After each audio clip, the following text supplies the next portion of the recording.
Hi friends, இன்றைக்கி உங்களுக்காக ஒரு சூப்பரான கதையோடு தான் ஃப்ரெண்ட்ஸ் வந்திருக்கேன். வாங்க பார்க்கலாம் என்னென்னு. கதையோட தலைப்பு பார்த்திங்கன்னா, நாம் பேச மறந்த வார்த்தைகள். காதல் கல்யாணம் செய்தவர்களுக்கும் பார்த்து செய்து கல்யாணம் செய்தவர்களுக்கும் ஒரு பொதுவான விஷயம் உண்டு. திருமணத்திற்கு பிறகு காதலை வெளிப்படுத்த நேரம் குறைந்து போவது.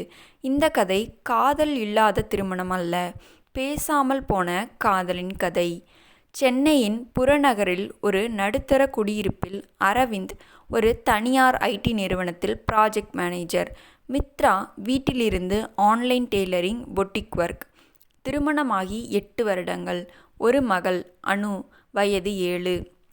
வீடு அமைதியாக இருந்தது. ஆனால் அந்த அமைதி சந்தோஷத்தின் அமைதி அல்ல. கல்யாணம் ஆன புதுசில் தினமும் எப்படி இருக்கன்னாவது கேட்டவனா இவன். இப்போ சாப்பிட்டியான்னு கூட மெசேஜ் தான்.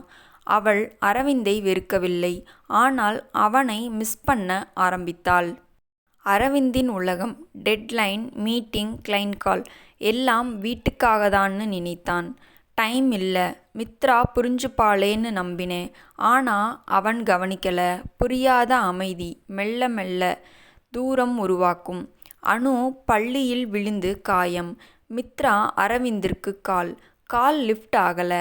2 மணி நேரம் கழித்து கால் பேக். மீட்டிங்கில் இருந்தேன். அந்த நாளில் மித்ரா மனதில் ஒரே வரி, நான் 2ஆம் ப்ரியாரிட்டி ஆகிட்டேன்.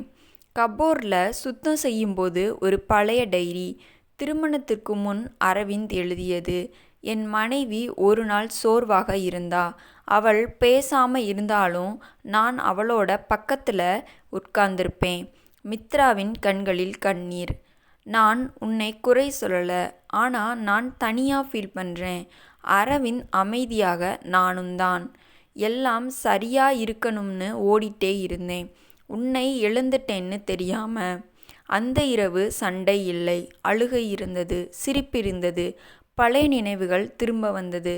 நாம் ரொம்ப நாளாக ஹஸ்பண்ட் ஒய்ஃப் இல்லை, ரூம்மேட்ஸ் மாதிரி இருந்துட்டோம். பெரிய விஷயம் இல்லை, சிறிய கவனம்தான். காலை 10 நிமிஷம் காஃபி. ஃபோன் இல்லை.